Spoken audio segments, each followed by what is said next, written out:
안녕하십니까. 이슈이시다 시작합니다. 지난 11월 이곳 버지니아를 발칵 뒤집은 사건 하나가 발생했었는데요.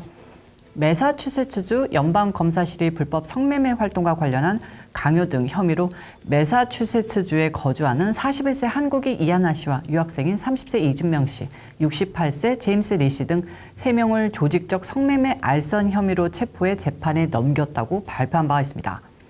특히 이들은 성매매를 매사추세츠, 캘리포니아, 버지니아 페어팩스의 모자이크, 타이슨스 코너라는 쇼핑 중심지 고급 콘도를 빌려놓고 조직적으로 운영해서 이곳 분들이 경악했었는데요.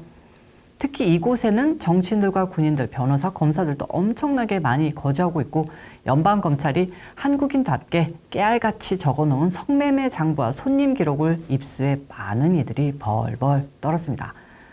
서론이 좀 길었는데 제가 얘기하려는 것은 이들 한국인 일당이 운영하던 성매매 조직 손님 중에 헌터 바이든의 이름이 자랑스럽게 떡하니 올라와 있었다는 겁니다.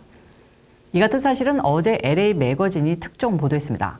더욱 관심이 가는 부분은 워싱턴 지역에서 성매매 조직을 운영한 범인들이 여러 나라의 여권을 소지하고 있다는 등 그 신원의 의혹이 가득하며 한국의 스파이 조직, 바꿔 말하면 국정원이 연계된 조직 아닐지 FBI와 국토안보부가 조사하고 있다는 겁니다.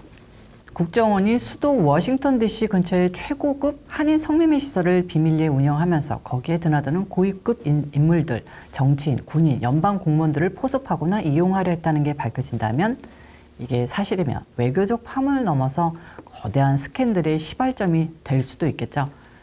원래 지난 1월 이 조직이 중국이나 러시아, 한국 정부 중 하나에서 후원받으며 연계됐을 수 있다는 전직 CIA 고위 요원의 인터뷰가 데일리 메일을 통해 보도된 바 있었는데요. 이번 기사에서는 대놓고 한국 스파이 조직이 그 배후인 것으로 조사되고 있다고 나온 겁니다. 로스앤젤레스 매거진 미셸 맥피 기자가 올린 기사로 외국인이 운영한 고급 성매매 시설은 사실 스파이 작전을 위한 것이었던가가 되겠습니다. 부유층과 정치 권력자들을 대상으로 한 고급 매춘 업소 네트워크를 소탕한 연방 수사관들이 인신매매로 된 여성들이 미국 재계 거물들과 고위 공직자들을 노린 한국 스파이 활동의 일부인지 조사하고 있다고 로스앤젤레스 매거진이 보도했는데요. 기사 내용을 쭉 설명해드리자면 국토안보부 조사국 인신밀수 및 인신매매 부서 요원이 제출한 진술서에 따르면 이 사건으로 기소된 포주 3인, 로스앤젤레스 출신 남성 포함해서 한국인이며 성매매로 벌어들인 돈이 한국으로 송금되었다고 합니다. 한 연방수사관은 외국의 적대 세력이 미국의 권력층에 대한 정보를 수집하고 있을 수 있다고 말했고요. 68세 제임스 리는 정교한 성매매 조직의 중심인 3인조 중 한 명으로 로스앤젤레스에서 체포되었다. 국토안보부 수사국 소속 연방 요원들은 11월 포주로 추정되는 노인이 토론스 자택을 수색해 총 15,000달러에 달하는 수천 달러의 현금이 든 봉투와 리가 전 세계를 돌아다니며 사용한 것으로 추정되는 싱가포르, 콜롬비아, 대한민국 등의 다양한 가명으로 된 신분증을 찾아냈다. 이 같은 증거들은 매춘업소들이 미국 기밀에 접근할 수 있는 남성들을 노릴 수 있다는 의혹을 제기했다. 계속 기사를 읽어드리겠습니다. 정교하게 구성된 성매매 서비스를 받은 사람들 중에는 선출직 공무원, 첨단 기술 및 제약회사 임원, 의사, 군 장교, 보안 허가를 받은 정부 계약자, 교수, 변호사, 과학자, 회계사 등이 포함되어 있다고 조슈아 레비 연방검사는 작년 말 기자회견에서 이 씨와 다른 인신매매 혐의자 2명에 대한 기소가 제기된 후 밝혔습니다. 현재 연방수사관들은 한국으로 직접 연결되는 해외 자금 흐름을 추적하고 있다. 이 사건의 피고인인 한국 국적의 이하나 씨는 검찰이 가짜 결혼을 통해 미국에 입국한 것으로 추정하고 있습니다. 진술서에 따르면 이 씨는 성매매 사업을 통해 엄청난 금액의 돈을 벌었으며 이 중 상당 부분이 한국의 은행으로 송금되었다고 수사관들은 말하고 있고요. 이제 의문은 연방검찰이 콜걸과의 성관계에 대해 프리미엄 가격을 지불했다고 말하는 LA의 부유하고 인맥이 풍부한 고객 명단에 정확히 누가 포함되어 있는지다. 남가주의 유명 인사들 중 많은 사람들이 이 사실을 알고 싶어 하고 있으며 일부는 긴장하고 있다. 이 성매매 업소는 네트워크를 통해 각종 정보들을 누구나 온라인으로 열람할 수 있도록 만들어놨다. 한 곳에서는 30분, 여자친구 경험에 240달러, 다른 곳에서는 피임기구 없이 120분 성행위에 840달러의 요금을 표시했다. 아주 드러운 색이네요.